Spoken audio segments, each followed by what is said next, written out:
Salve Maria, fiel católico, eu sou Henrique Sebastião, editor do site ofielcatólico.com.br e eu estou aqui hoje para comentar um artigo produzido pelo articulista redator do portal The Remnant, O Remanescente, que é um portal de notícias e artigos, críticas, crônicas católicas de linha tradicionalista norte-americano, com sede em Forest Lake, Minnesota.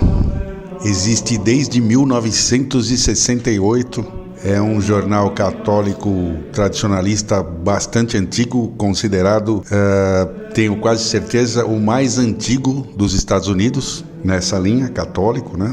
E o articulista Robert Morrison, que é um colunista do The Remnant, escreveu um texto que eu achei bastante interessante, achei muito curioso, achei muito verdadeiro e considerei que valeria a pena publicá-lo, traduzir e postei no nosso site e gostaria de comentá-lo agora, né, em forma de videoconferência, como tenho feito.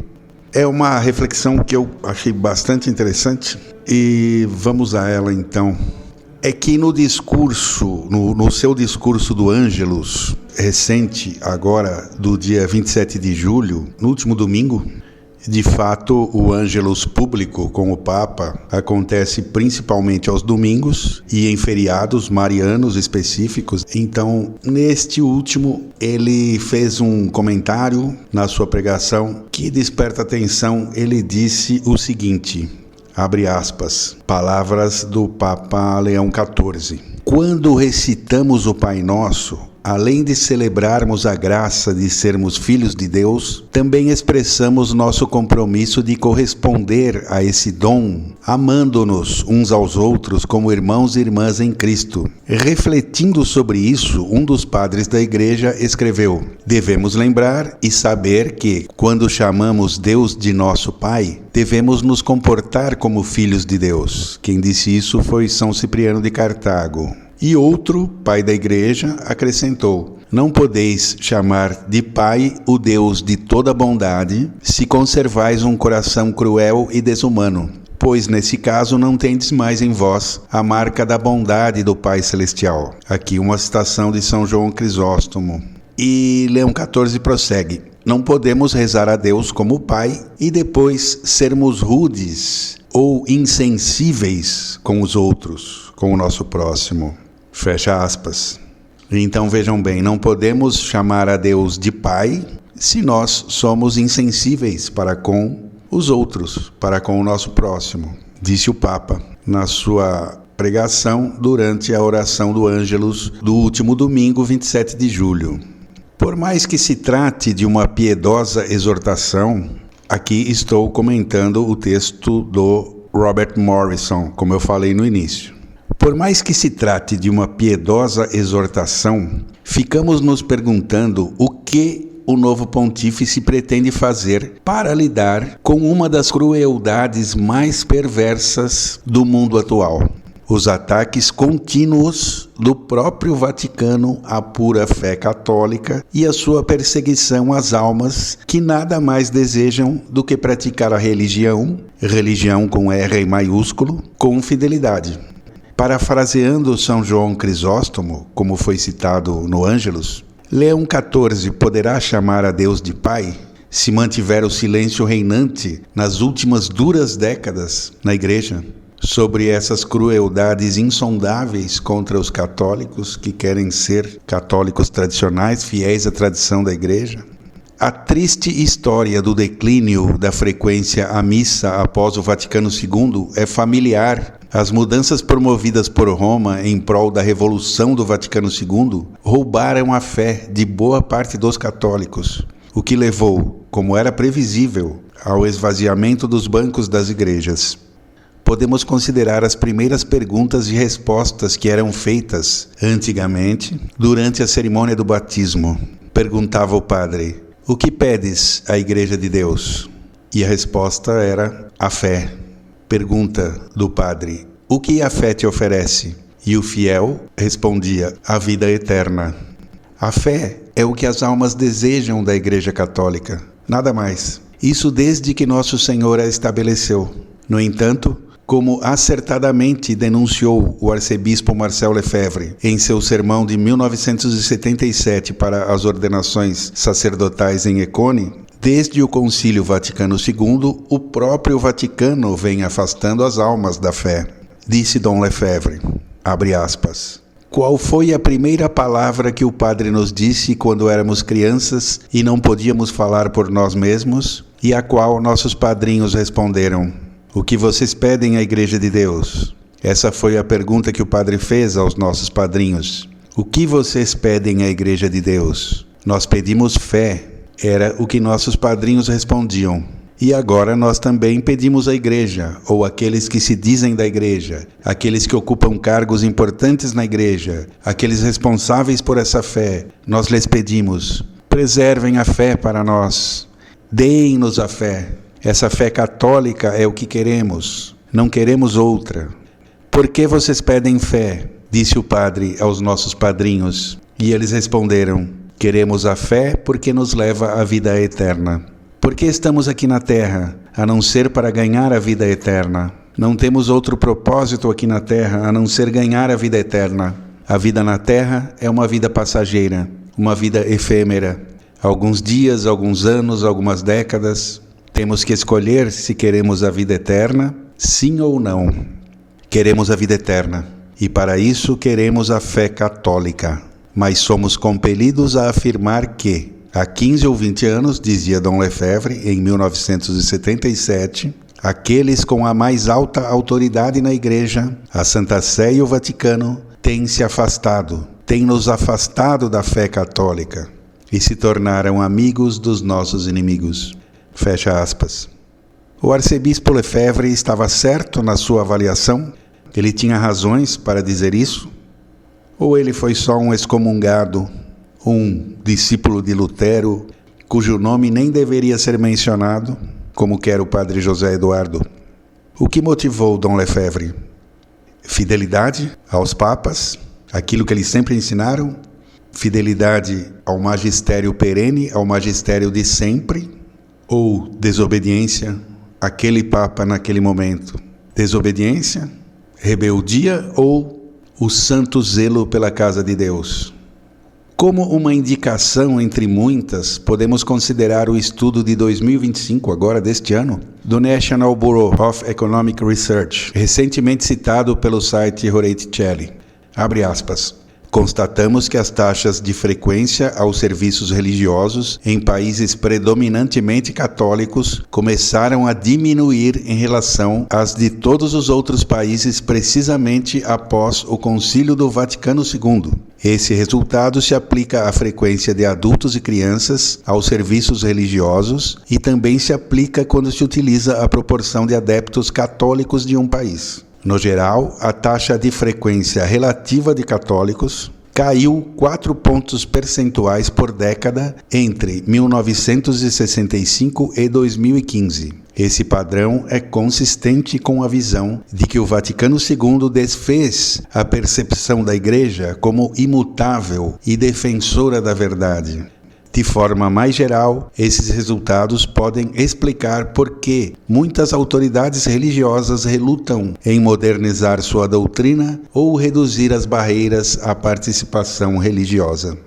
Outro flagelo que se alinha com a afirmação do arcebispo Lefebvre é o fato de que muitas verdades elementares da fé católica não são mais aceitas por muitos daqueles que se identificam como católicos.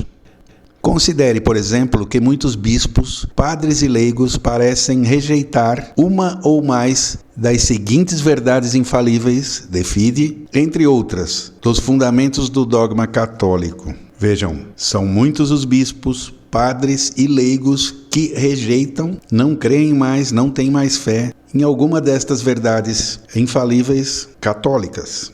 Por exemplo, os sacramentos da nova aliança são necessários para a salvação da humanidade. São necessários. A antiga aliança de Abraão não salva ninguém. Esta aliança antiga foi consumada no sacrifício de nosso Senhor Jesus Cristo. Como ele diz: ide por todo o mundo e pregai o evangelho a toda a criatura. Quem crer e for batizado será salvo, mas quem não crer será condenado. Nosso Senhor diz isso explicitamente, como vemos no Evangelho segundo São Marcos, capítulo 16. Não é possível que a igreja pregue o contrário do que disse nosso Senhor. Outra verdade fundamental da fé: o corpo e o sangue de Jesus Cristo estão verdadeira, real e substancialmente presentes na Eucaristia. Temos padres e bispos que não creem nisso. As almas que partem desta vida em estado de pecado original são excluídas da visão beatífica.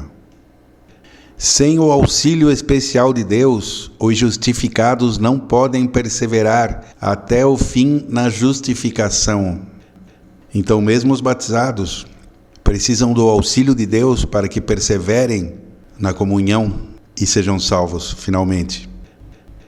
Deus concede a graça suficiente para a observância dos mandamentos divinos. A vontade humana permanece livre sob a influência da graça eficaz, que não é irresistível. A justificação de um adulto não é possível sem a fé. Sem a revelação divina, ninguém pode saber com certeza se está em estado de graça. Então não é possível dizer que fulano morreu e está no céu. A graça pela qual somos justificados pode ser perdida, e é perdida pelo pecado grave, pelo pecado mortal. A filiação à igreja é necessária para todos os homens para a salvação, porque é dogma de fé que fora da igreja não há salvação. A maioria dessas verdades tem sido implícita ou mesmo explicitamente contrariada pelos princípios do falso ecumenismo, trazido pelo Vaticano II, e da liberdade religiosa, noções que prosperaram desde o concílio, e não só por leigos ou padres desorientados, nem mesmo por bispos, mas muitas e muitas vezes repetidas pelos próprios papas conciliares. Longe de tentar retificar as crenças errôneas que prevalecem entre muitos católicos nominais, quer dizer, os que se declaram católicos, mas não praticam a religião, né? Os chamados católicos não praticantes. Então, longe de tentar retificar essas falsas crenças que eles têm, esses erros, essas dificuldades, essa desorientação generalizada desses pobres católicos que não compreendem a própria fé, Roma tem continuamente favorecido esses males, esses erros, esses enganos, fechando os olhos para heresias, e tem perseguido os católicos tradicionais que aderem àquilo que a igreja sempre ensinou. Sim, é uma verdade inconveniente, mas ainda é a afirmação dos fatos, que a avaliação do arcebispo Lefebvre em 1977 estava inteiramente correta, quando ele diz: aqueles com a mais alta autoridade na Igreja, a Santa Sé e o Vaticano, têm se afastado, afastando-nos também da fé católica, e se tornaram amigos dos nossos inimigos. Durante décadas, os católicos tradicionais pediram à Igreja somente a defesa da fé pura, verdadeira, a fé de sempre. Em resposta, o Vaticano efetivamente se tornou como um pai mau, assim como descreveu nosso Senhor no Sermão da Montanha. Apenas para fins de argumentação, vamos nos permitir aqui supor por um instante o completo absurdo de que a Revolução Vaticano II estivesse correta ao promover a falsa noção de ecumenismo e de liberdade religiosa que prospera até hoje. Como sabemos, os progressistas em Roma têm usado esse falso ecumenismo e essa falsa noção de liberdade religiosa para louvar, defender e até mesmo promover todas as denominações ditas cristãs que a Igreja já havia anatematizado e condenado como heréticas em outras oportunidades. Sejam batistas, episcopais, luteranos, metodistas, etc., etc. Todos têm um lugar de honra nas assembleias ecumênicas patrocinadas pelo Vaticano desde a década de 1960. Como é que é possível, então, que os únicos cristãos desonrados e perseguidos pelo Vaticano, os únicos que não encontram espaço nem lugar dentro dessa nova estrutura, sejam os católicos tradicionais, que se submetem aos maiores sacrifícios para observar aquilo que a Igreja sempre ensinou, aquilo que está nos documentos, aquilo que disseram os papas santos, aquilo que disseram os doutores da Igreja? A expressão desorientação diabólica, cita no seu artigo Robert Morrison, parece uma resposta totalmente precisa. Pergunta Nosso Senhor, aspas, qual dentre vós é o homem que se o filho lhe pedir pão, lhe dará uma pedra? Ou se lhe pedir peixe, lhe dará uma serpente? Fecha aspas. Isso está em Mateus capítulo 7. Veja o leitor que quando falamos de tradicionalistas, não estamos nos referindo a um grupo majoritário, um grupo que estivesse ameaçando o espaço ou as supostas conquistas da dita Igreja Conciliar. Não é assim. Por exemplo, na maioria das poucas paróquias onde se celebrava a missa tridentina com liberdade, segundo o moto próprio de Bento XVI, o que havia era um horário totalmente alternativo, uma celebração à parte, geralmente frequentada por grupos pequenos, embora muito leais. E esse horário alternativo, que não atrapalhava em nada a rotina das paróquias, incomodava profundamente os filhos da Revolução, que nem isso podem admitir. Eles não podem tolerar que haja um mínimo resquício de tradição em canto algum. Eles precisam dominar e reinar sobre absolutamente tudo. Se há 1000 padres vestidos como playboys e no meio deles apenas um que surja usando batina, este único será não só rejeitado e excluído, mas também perseguido, calado, afastado, punido. Eles aceitam e de fato incentivam absolutamente qualquer coisa na igreja. Desde padres que frequentem terreiros de Umbanda, até aqueles que promovam uma aberração, por exemplo, chamada Missa da Maconha, aqueles que pregam que homossexualismo é um dom de Deus, como disse numa pregação o então bispo de Caicó, atualmente de Petrolina, Dom Antônio Carlos Cruz. Tudo isso é aceito, é incentivado, essas pessoas são promovidas dentro da igreja, mas se houver algum padre que ouse repetir aquilo que disseram os santos, este não será acolhido, não terá espaço, não receberá misericórdia de espécie alguma. Para esse não há misericórdia, não há ponte, não há igreja em saída, para esse não há piedade.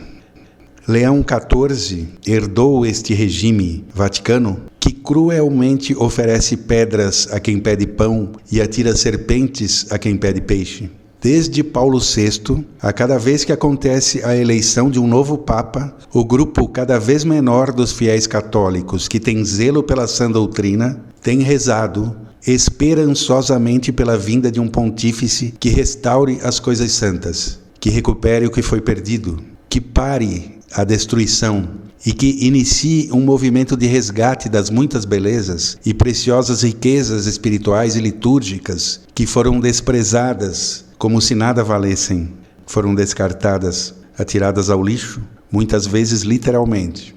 E sempre, de novo e de novo, esses católicos são frustrados. Paulo VI mesmo disse que a fumaça de Satanás havia penetrado na igreja por alguma fresta.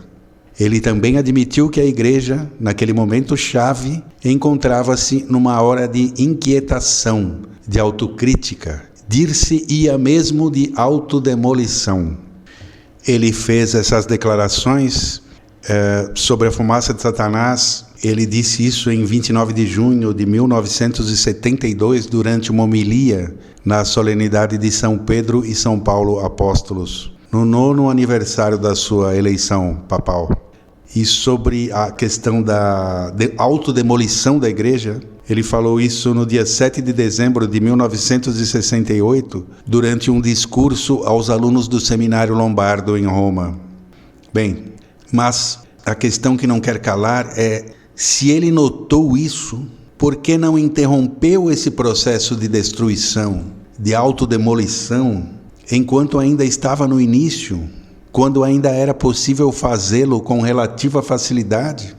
E por que, de lá para cá, todos os seus sucessores se comportaram do mesmo jeito, da mesma maneira? Igualmente, nada fizeram, ao contrário, tudo o que fizeram foi aumentar esse movimento, piorar, agravar esse processo de autodemolição, agravar, aumentar essa fissura, essa rachadura por onde penetrava a fumaça satânica que já se tornou um terrível incêndio. Nunca compartilhamos da expectativa nada realista daqueles que supunham que Leão XIV revertesse a Revolução do Vaticano II e os estragos que foram terrivelmente intensificados durante o desastroso reinado de Francisco, da noite para o dia. 3 meses, porém, é tempo suficiente para que ele pudesse, no mínimo, ter se manifestado contra as heresias desenfreadas que prevalecem entre seus bispos, ou que tivesse já acenado aos católicos tradicionais para que levantassem suas cabeças, porque não seriam mais perseguidos por aqueles que deveriam protegê-los a partir desta nova etapa, esta nova fase, a partir deste novo pontificado. Mas não. O que ele faz é dizer que Francisco lá do céu olha por ele, que ele sente isso. O que ele faz é continuar falando em sinodalidade, em construir pontes com o mundo. E cada dia de silêncio de Leão XIV em relação aos católicos tradicionais aumenta a crueldade da Revolução do Vaticano II, a ponto de ele correr o risco de incorrer no julgamento da sua própria mensagem do Ângelus recente. Não podemos rezar a Deus como Pai e depois sermos duros e insensíveis com os outros. Esses outros, no caso, são seus filhos espirituais, são os próprios católicos que mais amam a Igreja. Rezemos para que ele preste atenção às suas próprias palavras enquanto há tempo. Que o Imaculado Coração de Maria Puríssima rogue por nós a Deus, porque padecemos.